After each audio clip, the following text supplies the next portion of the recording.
Alléluia. Gloire à Dieu. Gloire à notre Seigneur Jésus-Christ. Le Seigneur des Seigneurs, le roi de gloire. Alpha, Oméga, l'incomparable. Nous rendons grâce, te disons merci. Merci de nous avoir encore réveillés, Seigneur Youssouf. Merci pour cette nouvelle semaine. Merci pour tes bontés, tes bienfaits, Seigneur. Nous venons à toi tel que nous sommes, Seigneur. Tout péché que nous avons commis en acte, en pensée, en parabole. Seigneur, lave-nous. Pardonne-nous, purifie-nous, sanctifie-nous, Seigneur. Seigneur, nous voulons t'appartenir. Nous voulons dépendre de toi en toutes choses et en tout temps. Seigneur, que ta volonté soit faite, Seigneur. Nous ne voulons rien faire sans toi ce matin. Saint-Esprit, viens prendre le contrôle du début jusqu'à la fin. Au nom puissant de notre Seigneur Jésus-Christ, nous avons adoré le Seigneur. Shalom, chers frères et sœurs, je nous salue ce matin dans le beau précieux de notre Seigneur Jésus-Christ. Alors, ouvrons nos Bibles dans le livre de Philippiens 1, verset 17, qui dit ceci. Mais les autres par amour, sachant que je suis établi pour la défense de l'Évangile. Mais les autres par amour, sachant que je suis établi pour la défense de l'Évangile. Gloire à Dieu. Nous avons vu que c'est l'apôtre Paul qui est en train de parler ici encore. Et nous avons vu tout au long de la semaine passée, dans nos dévotions passées, comment l'apôtre Paul priait pour les chrétiens de Philippe à cause de leur zèle, à cause de leurs œuvres qu'ils faisaient pour l'œuvre de Dieu. Et ils n'ont pas regardé que, celui qui était leur leader n'est plus à côté d'eux. Ils voient encore Ils vont commencer par faire de n'importe quoi, ils n'ont pas regardé à cela, mais ils sont restés fermes malgré que l'apôtre Paul était en prison. Et ce matin, par la grâce de Dieu, l'apôtre Paul est en train de nous parler. Et il est en train de faire une comparaison entre ceux qui prêchent par amour et ceux qui prêchent par intérêt. Il dit, mais les autres, par amour, sachant que je suis établi pour la défense de l'évangile. Lui, il a été établi pour la défense de l'évangile, l'apôtre Paul. Même si les autres prêchent par hypocrisie, même si les autres prêchent par intérêt, lui, l'apôtre Paul, il a été établi pour la défense de l'évangile. Et c'est pourquoi l'apôtre Paul, du moins, il oppose ceux qui prêchaient le Christ par intérêt personnel à ceux qui prêchaient par amour. Il avait remarqué qu'il y avait des gens qui prêchaient par leur propre intérêt, à cause de leur propre vente, à cause de ce qu'ils veulent manger, parce qu'ils veulent que les gens puissent le voir qu'ils sont en train de prêcher. Et il avait vu qu'il y avait aussi des personnes qui prêchaient par amour. Gloire à Dieu. Et ces personnes qui prêchaient par amour, il y a une chose qu'ils ont compris. Ces personnes qui prêchaient par amour, ils comprennent que Dieu avait choisi l'apôtre Paul pour défendre et confirmer l'évangile. Et c'est pourquoi ils le soutenaient de tout leur cœur. Gloire à Dieu. Ceux qui prêchent l'évangile à cause de leur propre intérêt, parce qu'ils veulent que les gens puissent le voir, eux, ils ne comprennent pas. Pour eux, c'est qu'ils sont les mêmes. Ils sont les mêmes. Parce que eux, voyez, c'est ça, on doit comprendre une chose. Si une personne est une personne qui fait les choses par intérêt et non pour Dieu, il va croire que tout le monde est comme lui. Et lorsque toi, tu vas vouloir faire une chose qui est contraire à ce qu'il fait, c'est là qu'il s'oppose à toi. Il te prend en ennemi. Mais lorsque toi-même, tu vois dans la vision que Dieu voit, lorsque tu sais que non, quand on demande de prêcher l'évangile, ce n'est pas pour notre propre gloire. Ce n'est pas pour montrer aux hommes qu'on sait prêcher. Ce n'est pas pour dire aux autres, oh, je suis plus chrétien que toi. Tu le fais à cause de l'amour que tu as pour Christ et non à cause de l'intérêt. C'est que quand tu vois une personne aussi dans la même vision que toi, tu supportes la personne parce que tu sais que, oh, vraiment, voici un frère, voici une sœur, parce qu'on est dans la même vision.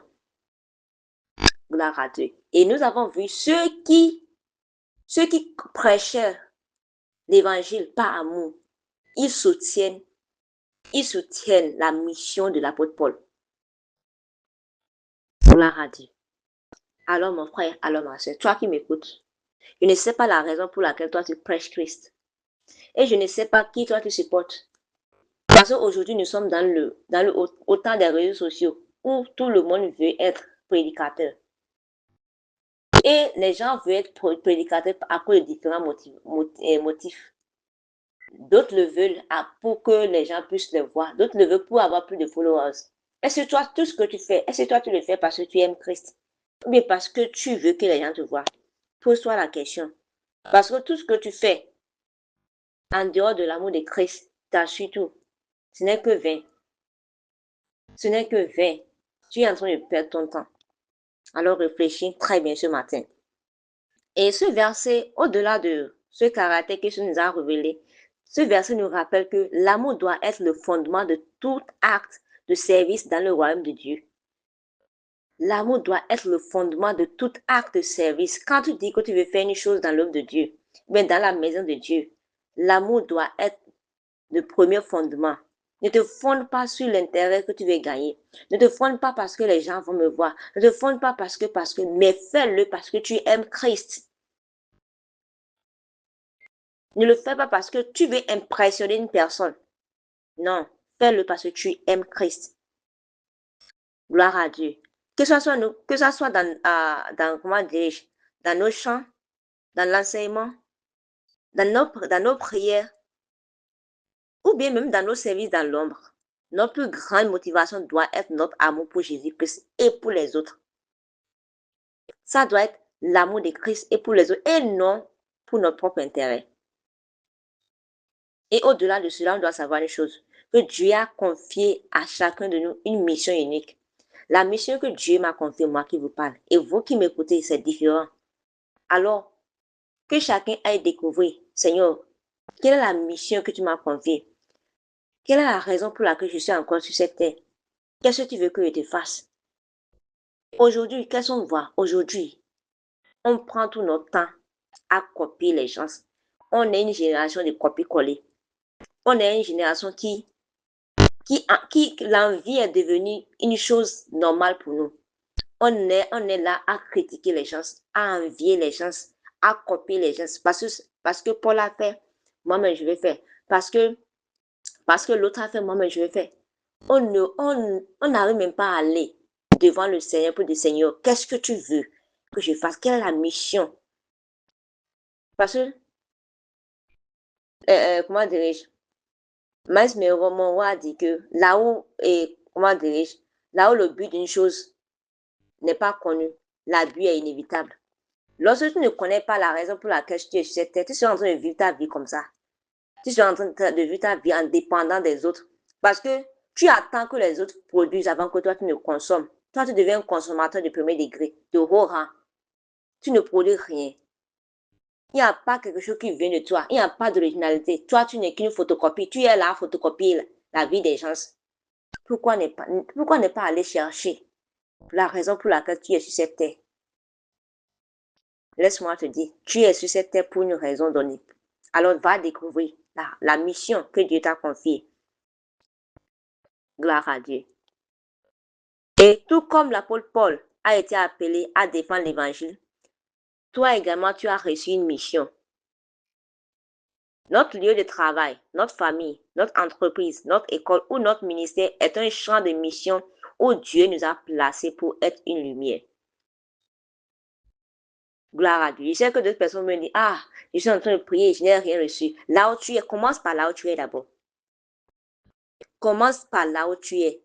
N'oublie pas, lorsque notre Seigneur a demandé à ses disciples que d'aller prêcher, il a dit, ils n'ont qu'à commencer par Jérusalem, par le lieu où ils sont d'abord. Après Judée, et après maintenant le reste du monde. On doit être des lumières là où on est. Dans nos maisons, nos lieux de travail, c'est par là que ça commence. Pour ceux qui prient, Seigneur, utilise-moi pour le monde entier. Dieu veut même t'utiliser pour ta maison d'abord, tu refuses. Maintenant, comment il va t'utiliser pour le monde entier? On doit se poser ces questions. Parce que là où on est, Dieu veut qu'on brille de là où on est. Parce que nous sommes la lumière du monde. Et pour être la lumière du monde, on doit d'abord être lumière là où on est. Si tu ne peux pas être éclairé, si tu ne peux pas éclairer dans ta maison seulement, c'est difficile pour toi. Tu ne peux même pas éclairer ton quartier, ni ta ville, ni ton pays, ainsi de suite. Gloire à Dieu. On doit rester fidèle à notre vocation, même lorsque d'autres ne comprennent pas ou ignorent nos efforts.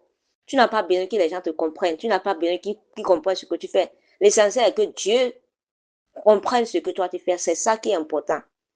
Alors ce matin, le Seigneur nous appelle. Il t'appelle, il m'appelle. Il te dit, aujourd'hui, c'est Dieu, c'est-le de tout ton cœur. Ne te compare pas à qui que ce soit. Ne compare pas ta mission à celle d'autrui. Sois fidèle là où Dieu t'a placé, sachant que Dieu récompense ceux qui le servent avec amour et sincérité. Père Céleste, nous te disons merci. Merci pour ce rappel que tu as placé sur notre vie. Merci Seigneur pour l'appel que tu as placé dans nos vies. Aide-nous à te servir avec un cœur plein d'amour et d'humilité. Garde-nous fidèles à la mission que tu nous as confiée et que notre vie reflète l'amour de Christ dans tout ce que nous faisons. Donne la force de défendre l'évangile et d'accomplir ta volonté avec joie. Seigneur, voici une nouvelle semaine, Seigneur. Précède-nous tout au long de cette semaine, du lundi jusqu'au dimanche, et que tous les chemins tortueux soient redressés. Seigneur, bénis nos efforts, bénis l'œuvre de nos mains, Seigneur. Guéris tout le cœur brisé, tout le cœur qui saigne. Pense-les, Seigneur. Guéris tous les malades, Seigneur, dans les hôpitaux, dans les maisons. Agis puissamment, Seigneur Jésus-Christ. Nous implorons le précieux sang de Jésus sur cette journée, que tout ce qui est le mien à programme, contre cette journée, contre cette semaine, soit nul et sans effet. Merci, Seigneur, car tu le fais déjà. Au nom puissant de notre Seigneur Jésus-Christ, nous avons prié. Amen. Excellente journée à chacun de tous et shalom.